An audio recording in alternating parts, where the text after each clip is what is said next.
Oke, kita coba rekam kan. Jadi target perkuliahan kita yang pertama adalah menghasilkan output ya. Jadi sebaiknya semua sistem perkuliahan itu targetnya dua, output dan outcome. Kalau output itu terukur, terukur itu adalah ada bukti fisiknya. Jadi output kita nanti akan kita bagi beberapa, salah satunya adalah proposal. Saya berharap proposal itu adalah proposal yang real, tapi tidak menggaransi, gitu kan? Proposal real yang sesungguhnya menurut kacamata saya itu layak untuk diteliti, tapi tidak menjamin ini akan diterima. Kenapa? Perspektif cara berpikir terhadap suatu riset itu pandangannya bisa multi persepsi kan. Itu output yang pertama kan. Yang kedua outputnya adalah kita akan coba lakukan mini skripsi ya. Mini skripsi itu kita akan coba melakukan strategi bagaimana pembahasan yang sederhana. Jadi bicaranya bab 4. Kalau proposal itu bicaranya lah bab 1 ya sampai 3. Tapi ruhnya hanya di bab 1 sama bab 3 untuk metodologi khusus pada kuantitatif. Tapi kalau skripsi, tindak lanjutnya ada satu bab, yaitu hasil penelitian dan pembahasan. Nah, nanti kita akan tindak lanjuti kepada output yang kedua, bagaimana membuat bab 4 tadi, hasil penelitian dan pembahasan baik secara kuantitatif ataupun kualitatif. Itu dua ya outputnya kan. Nah, sedangkan outcome-nya apa? Outcome-nya adalah cara berpikir. Ini lebih penting. Kenapa ini penting? Karena kalau semisal nanti ditolak, ya lagi apes, bukan lagi apes ya, lagi nggak pas itu kan. Wah, ini judulnya sudah jenuh. Nah, topik ini udah banyak gitu kan, sehingga ditolak. Tapi kita punya outcome. Outcome-nya itu apa? Cara berpikir kita. Kita udah memahami cara berpikir riset yang benar. Artinya apa? Kalaupun kita meneliti apapun, itu udah tidak susah.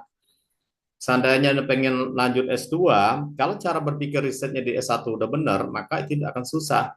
Lanjut S3, insya Allah tidak akan susah. Yang susah itu adalah cara berpikir risetnya itu belum dapat. Yang dapat baru cara nyontek, ya, cara plagiat, cara nyalin. Itu ya memang kita bicara riset pasti kita ada rujukan. Bisa dari skripsi, bisa dari tesis, bisa dari artikel. Tapi kita punya cara berpikir, rujukan itu hanya sebagai panduan untuk menambah referensi aja, menambah bahasa kita, menambah kalimat kita. Kita nggak mungkin membuat suatu tulisan itu 100% dari kepala, itu nggak mungkin. Maka kita perlu merujuk, kita perlu banyak membaca. Sehingga itu yang kita baca. Baca skripsi boleh, baca artikel boleh, baca tesis boleh, baca apapun boleh, tapi bacalah yang bagus gitu kan. Sehingga apa? Cara berpikir kita dalam membuat kalimat jadi dalam menulis juga jadi bagus ya. Jadi outcome itu yang lebih penting, bisa dipakai seumur hidup. Kalau outputnya hanya sesaat. Setelah Anda selesai skripsi, selesai, buang ke tong sampah itu outputnya, skripsi atau segala macam itu kan artikel kan. Tapi outcome-nya akan dipakai selamanya. Itulah bicara cara berpikir kan. Oke, jadi itulah target perkuliahan kita kan. Tapi caranya gimana Pak? Nanti kita step by step, jangan dipikirkan sekarang. Kan. Kita pelan-pelan kita pikirkan, kucuk-kucuk nanti udah selesai gitu kan, sehingga lahirlah output dan outcome. Anda tidak akan jadi pesakitan waktu ujian atau seminar proposal atau ujian skripsi kan. Jadi saya menginginkan itu, karena terlalu banyak pesakitan yang saya lihat kalau saya jadi penguji ya. Silakan nanti kalau ada seminar proposal, Anda apa namanya kan nonton Pasmur dengan saya atau yang lain ya terserah gitu. Tapi terlalu banyak pesakitan yang saya lihat ya, sehingga saya merasa bersedih, berduka juga ya kayak Indonesia pada hari ini kan itu gawe-gawe yang ya dalam tanda kutip mungkin banyak yang nggak benernya pada benernya gitu ya. Banyak yang apa namanya mudaratnya daripada manfaat. Jangan diikuti ya. Kita boleh berpikir kritis tapi tidak boleh berpikir merusak.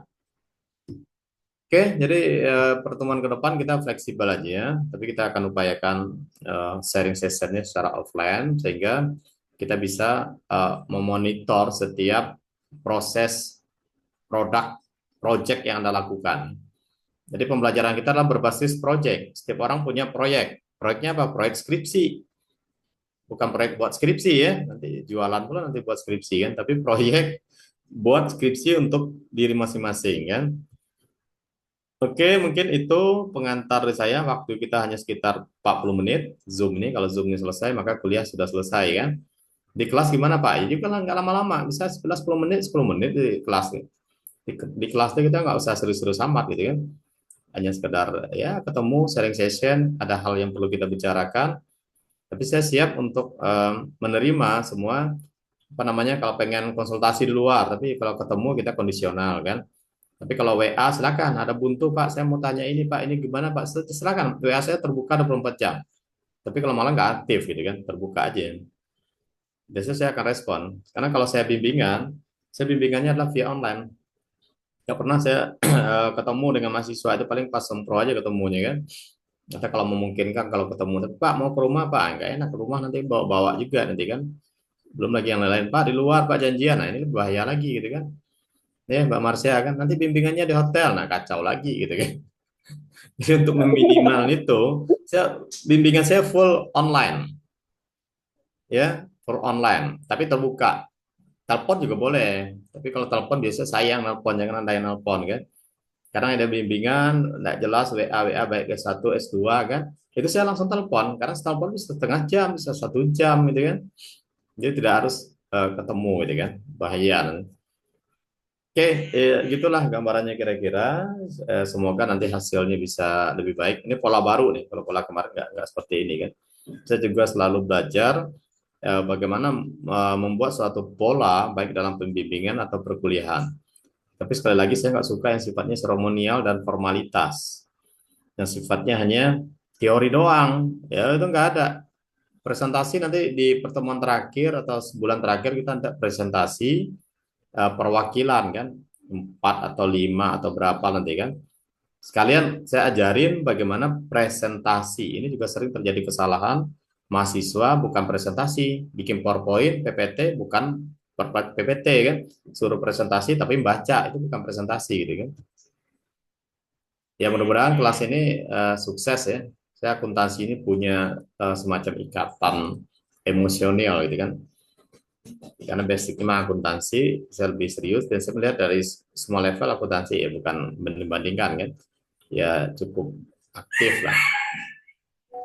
Oke, silakan kalau ada yang mau diiniin kita bentar aja kan. Ada yang mau direspon, mau tanya, mau kasih masukan kan, mau apa ya bebas itu. Siapa? Boleh perwakilan Izin dari bertanya, Pak. ya oke silakan. Saya baru mau nunjuk ini kan perwakilan dari Komsosma langsung respon kan. Ini yang saya suka ya. Silakan. Tapi Saan. cara skripsi tidak apa-apa, Pak. Kenapa? Pertanyaannya ke arah skripsi. Iya, iya bang harus skripsi. Nah, ini Pak, Bapak kalau skripsi lebih suka pakai metode kualitatif apa kuantitatif dan alasannya apa, Pak? Wah ini langsung mau selesai ini kan. Itu akan ketemu di situ nanti waktu kita membahas step by stepnya kan. Tapi kalau ditanya saya ya, kalau saya karena saya lebih banyak masuknya adalah ke kuantitatif data sekunder. Kenapa saya memilih kuantitatif data sekunder? Yang pertama, dalam kuantitatif, riset kuantitatif itu sudah terukur. Jadi persepsi semua orang, semua pemilik masyarakat ini itu sudah sama. Jadi kaedah-kaedah tatanan cara membuat skripsi secara kuantitatif bukannya skripsi sampai ke S3 kan, itu polanya udah satu kan, udah sama. Tidak banyak perdebatan di situ kan. Sehingga kita mengadopsi cara berpikir riset kuantitatif itu lebih gampang kan. Yang pertama kan. Yang kedua, untuk mencari data itu lebih gampang, apalagi gunakan data sekunder. Jadi kuantitatif nanti akan bagi dua. Ada datanya primer, tadi yang saya sampaikan, itu adalah angket atau kuesioner, dan ada datanya sekunder, itulah data yang sudah tersedia oleh suatu lembaga atau laporan, misalnya dari BPS itu bisa, dari dinas Bapeda misalnya kan, dinas keuangan bisa, dari Bursa Efek, IDX bisa, dari OJK bisa kan. Jadi kalau data sekunder kita bisa mengambil data itu hanya bermodalkan internet. Tapi kalau data primer, kita harus sebarkan kuesioner, kita buat pertanyaan, pernyataan gitu kan. Tapi bukan berarti kuantitatif itu selalu jadi pilihan. Maka kita akan kembali ke passion. Kamu kan nanya saya, kalau saya gitu ya. Tapi Anda ya juga punya passion. Tapi yang paling membedakan kenapa dia harus kuanti, kenapa kuali, itu dua. Kalau orang yang sifatnya introvert, orang yang tidak suka bergaul, orang suka menyepi, kan, saya saranin gunakan kuanti. Tapi kalau orang yang suka bersosialisasi, suka ke lapangan, gitu kan, gunakan kualitatif. Kalau kualitatif, istilahnya itu adalah penelitian lapangan.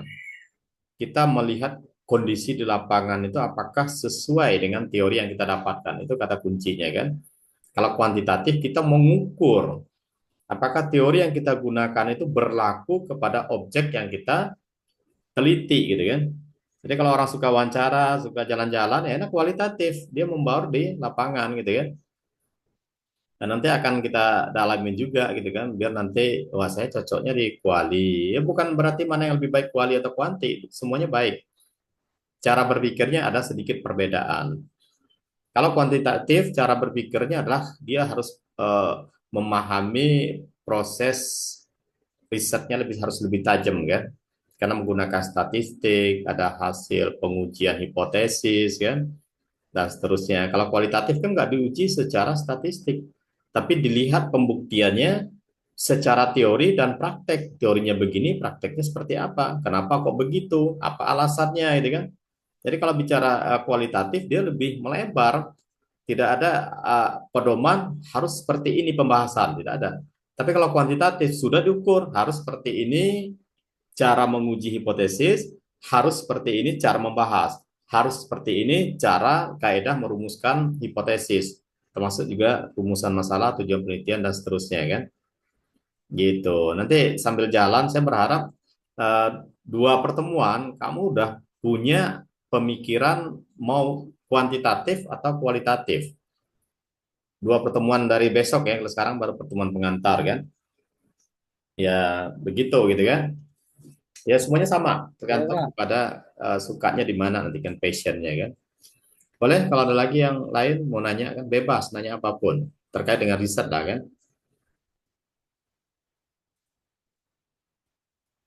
Ada kalau terkait dengan ya masukan perkuliahan juga boleh Pak. Kemarin kan kuliah kita kan begitu-begitu. Gimana Pak kalau sekarang kuliah kita di kafe gitu kan? Boleh aja gitu kan. Ya Pak, silakan izin bertanya, Lara, misalnya, ya silakan Mbak Lara Najwa. Ya silakan.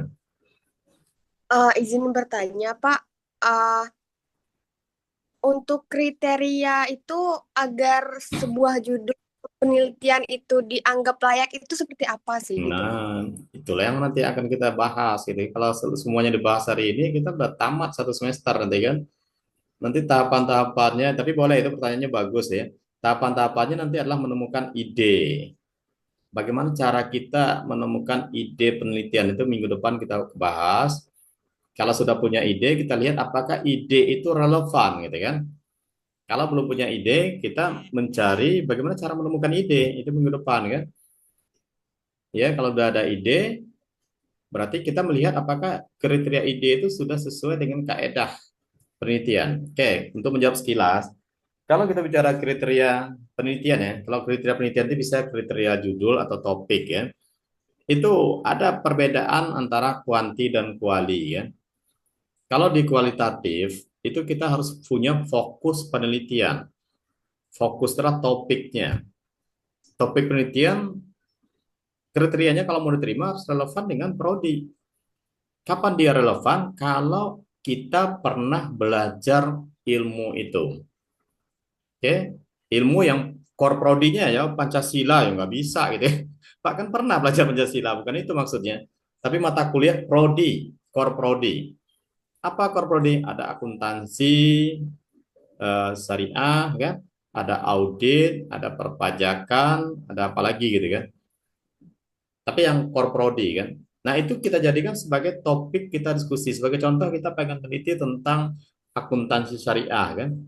Akuntansi syariah kan banyak bagiannya kan. Ada PSAK. Bicara akuntansi pasti ada SAK atau PSAK kan. Dalam akuntansi syariah ada PSAK 101 sampai sekarang 4 ya, 401 sampai 420-an. Nah, saya tertarik nih pengen 402 gitu kan. Kalau 401 adalah penyajian laporan keuangan syariah kan. Kita pengen 402 apa 402 akuntansi mudharabah kalau salah ya atau mudharabah gitu kan. Nah, terus akuntansi mudharabah ini kan standar. Sesuatu standar itu yang harus diikuti kan oleh entitas yang relevan dengan praktek akuntansi murabahah. Sehingga kita menemukan ide, oh saya pengen meneliti topik tentang akuntansi mudharabah, maka itu kita teliti, kita lakukan analisis, kita lakukan kajian, apakah akuntansi mudharabah ini sudah diterapkan oleh suatu entitas atau lembaga yang relevan sesuai dengan standar gitu kan.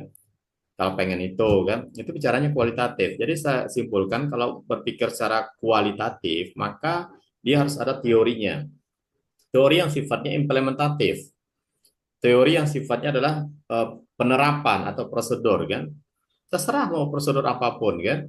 Nanti kita mau teliti apakah prosedur secara teori itu sesuai dilaksanakan di lapangan. Kalau nggak sesuai, nah ini masalah gitu kan. Sehingga ini perlu kita teliti secara lebih mendalam. Itu cara berpikirnya kualitatif. Oke. Jadi kriteria kualitatif itu adalah harus ada teori di situ, harus ada pisau analisisnya, harus ada konsep yang kita jadikan sebagai suatu pedoman. Oke, Pak, gimana Pak kalau kuantitatif? Nah, lain lagi ceritanya. Kalau kuantitatif, sifat kita adalah menguji teori. Kalau kualitatif adalah sifatnya melihat penerapan suatu teori. Kalau kuantitatif menguji suatu teori apakah sesuai dengan faktor di lapangan. Sehingga dalam kuantitatif harus ada kuantitatif murni ya, kuantitatif ada deskriptif ya. Kita bicara kuantitatif murni kan. Harus ada variabel. Variabel itu harus ada variabelnya Y, ada X. Nah, ini udah mau habis. Sisa 10 menit kan. Oke ya, harus ada X dan Y. Sehingga kapan dia memenuhi kriteria, kalau kuantitatif, dia harus ada variabel X dan Y.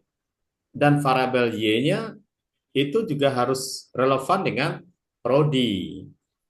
Misalnya variabel Y-nya apa gitu kan. Pasti kalau bicara kuantitatif, pengaruh bla bla bla terhadap bla bla bla gitu kan. Nah, terhadapnya itu harus relevan juga dengan prodi kita. Misalnya kinerja keuangan, kualitas laporan keuangan, kepatuhan pajak, atau apalagi gitu kan, nilai perusahaan gitu kan. Kalau kuantitatif di akuntansi kan bicaranya itu aja, sama aja dengan di konvensional di Unja kan. Bedanya apa? Objeknya harus kita buat yang syariah. Kapan objek syariah? Misalnya di perbankan syariah, di akuntansi di apa?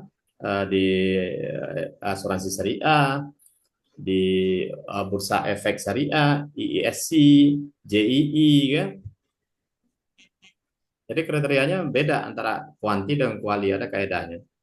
Nanti sambil jalan nanti akan kita temukan itu kan. Oke, bagus. Ini udah nggak pada sabaran untuk pengen cepat gitu kan. Mudah-mudahan moodnya terjaga sampai akhir semester gitu kan.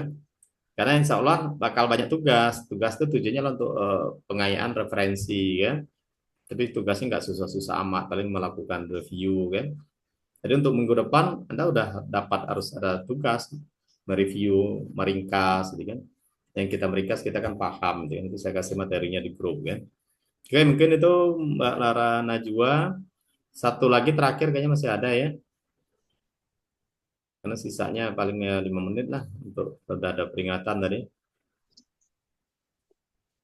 Oke, intinya nanti kita kuliahnya lebih santai, tidak serius, tapi lebih apa namanya kan? Ya, kita berfokus kepada produk aja. Kalau masalah nilai, ya udah terakhir nilai mah gampang gitu kan. Anda lulus pasti ada nilai gitu kan. Tapi yang penting adalah outputnya apa gitu kan. Proposalnya ada apa enggak? Ada tapi enggak diterima ya nggak apa-apa. Kita pasti punya outcome. Cara berpikir kita udah bener gitu kan. Jadi minggu depan kita offline, insya Allah ya. Tapi udah ada tugas untuk minggu depan. Tugasnya Kosma nanti yang mengumpulkan via Drive. Oke, saya pikir ini juga udah mau habis. Dan tadi udah saya rekam juga kan, nanti kita coba share juga ke teman-teman yang lain. Saya pengennya, kenapa saya suka ngerekam? Karena bisa dimanfaatin oleh pihak lain gitu kan, sebagai salah satu rujukan ya. Bukan mengatakan yang saya sampaikan ini benar, enggak. Silakan sebagai untuk pemantiknya. Ternyata diskusi kita ini nanti ya benar salah nanti kita tinggal perdebatkan kan. Karena nggak mungkin semuanya satu persepsi ya. Kita perlu perbedaan untuk menyamakan persepsi tadi kan. Itulah perlunya ya, istilah saya adalah sharing session kan. Ya, mungkin itu ya. Terima kasih untuk Iya, siang Pak. ini. Sukses untuk kita semua. Insya Allah kita tamat di semester 7 dengan unggul kan. Oke, Amin. saya kiri billahi taufiq hidayah. Assalamualaikum warahmatullahi wabarakatuh. Waalaikumsalam warahmatullahi Wabarakatuh. wabarakatuh. Terima kasih, Pak. Warahmatullahi Oke ya. wabarakatuh. Ya, Pak. Makasih, Pak.